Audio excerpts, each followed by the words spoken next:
for 3 sittings. All were opposition MPs. The Speaker did not give any reason for suspending these MPs. A reason has got to be given. When you suspend members, you name them and you justify why you are suspending them, because we want to know. Otherwise, we think they were being hounded, they were being discriminated against. The House was heated up because of the matter that we were handling that day. There was heckling in the entire House. When I stood up to speak, as I was advancing my points, colleagues on the NRM did not want to listen to the laws I was quoting and so on, and they began to heckle. I did not see the Speaker suspend any of them. So we want to know, why did she suspend the members whom she suspended? Many of them were seated, had not even said a word. We are demanding for answers. And as soon as Parliament resumes, we shall ask her to explain to us why did she suspend members of Parliament. Yes, she has powers to suspend MPs. But you see, even when you have powers within the law to do certain things, you must operate within the law. She has got to give us an explanation. Why did she suspend the members that she suspended? What did they do that other people did not do, including our colleagues in the NRM, who were heckling us? So was it okay for them to heckle and not for the others? I want to appreciate colleagues in the opposition for remaining united. We did see colleagues put up a spirited fight in defense of coffee, because this matter has been on for some time. We stalled this matter twice before even when it did come up again. But it's because we were united and have continuously put up a spirited fight regarding this matter, and we have pledged to continue that way in all the meetings that we have held as the opposition generally, including this morning.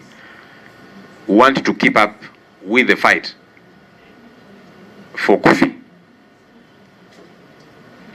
We saw General Museveni called a press conference, and there were several claims, one of which was that UCDA gives coffee seedlings to only opposition MPs.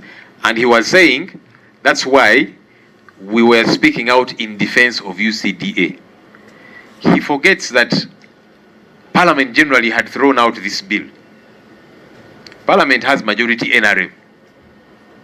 So is he saying, so what exactly was he trying to say? Because initially we had all said no. It's just that he insisted, he called his NRM MPs, threatened them, intimidated them. But for us, he has no authority over us. And so he could not call us to order the way he called to order his leaders within the NRM. So now that he realized we were putting up a spirited fight, he began propaganda. Because to say that UCDA has been giving coffee seedlings to only the opposition, and that's why they are defending it. How about colleagues in the NRM who initially were also speaking in defense of UCDA? Are they also opposition? Is it because they're also being given coffee seedlings? So we would like him to substantiate. We shall not accept propaganda, even if it is from the person occupying State House. Just because you're occupying State House does not give you the wherewithal to say whatever you want to say, and you cannot back it up. So now that he has made those claims, we want him to substantiate those claims. Bring evidence, so that it does not become okay to spew out propaganda as and when somebody does wish. Again, clearly showing what his motive has been from the word go. He paraded people there, praise singers, for the narrative that he has been taking.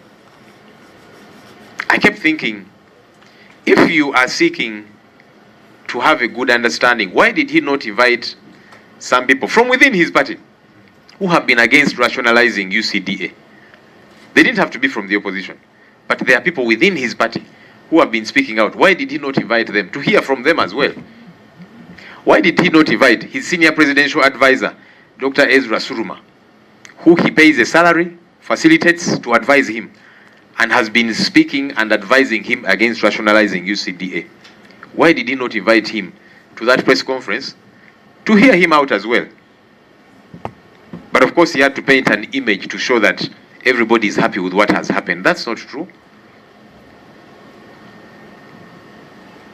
we, number one, are encouraging the people of Uganda to keep growing coffee. Because it's possible government wants to demobilize them and discourage them from growing coffee. We are here to encourage Ugandans across the country, in all regions of the country. Please grow even more coffee, because the fight for coffee has not ended. Some think that the fight was wrapped up. No, that's not the case. So please grow as much coffee as you possibly can. The fight is still on.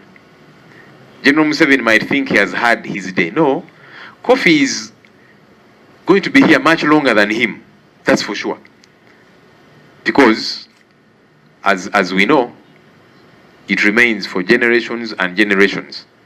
So please do not be discouraged. This fight is very much still on. Grow as much coffee as you possibly can, because this fight has not ended. As the opposition, as those of us who think the way we do regarding these matters, government has been saying they are rationalizing to save taxpayers' money. Of course, we have objected to that, saying it is not true. If you're saying you're rationalizing to save taxpayers' money, there are certain other things we should have been seen to be done. And so we want to see, and it's something we are going to push for now and going forward. There are several other entities that are still in place that we think should also be rationalized. Now that you're saying your concern is to save taxpayers' money, so we are going to push that front. There are many other entities that have been created which don't even require a bill in Parliament, because they are not creatures of statute. Mr. Museveni just issued a directive and they were created. State House Health Monitoring Unit, State House Anti-Corruption Unit, State House Investor Protection Unit, State House Revenue Collection and Operations Unit, State House Land Unit. There's a unit on literally anything and everything in State House, which is fully fledged. It has got its leadership, it's got staff, it is facilitated like an entity. We want to see all those units disbanded because they are consuming taxpayers' money. If you think the IGG is not doing a good job in fighting corruption, you replace her as opposed to creating another outfit.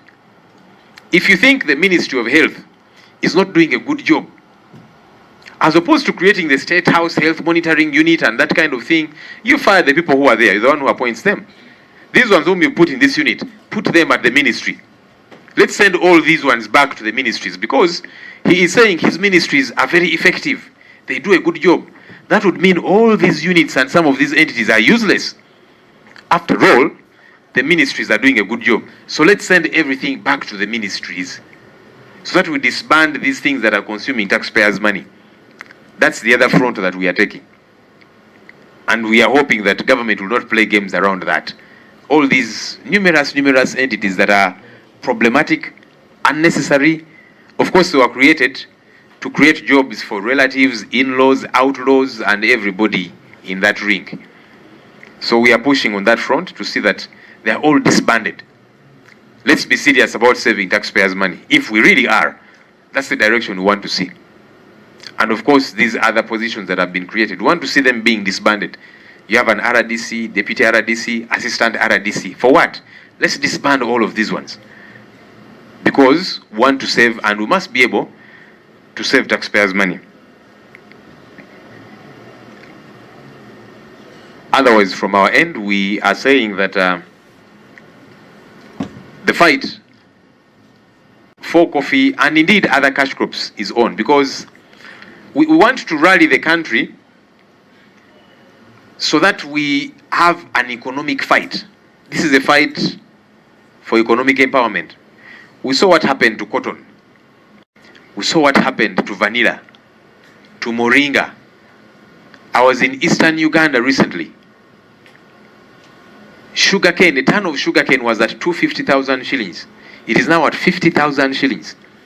We want to see all those cash crops revived. And that's the economic war we are going for. And generally, seeing how public expenditure comes down.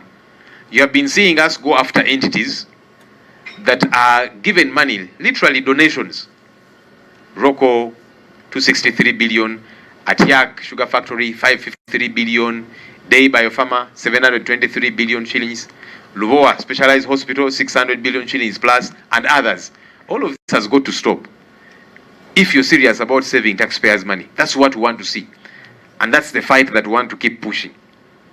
We want to see a serious fight against corruption. We lose over 10 trillion shillings every year to corruption. If General Museveni is really serious about saving taxpayers' money, we want to see him put up a spirited fight against corruption.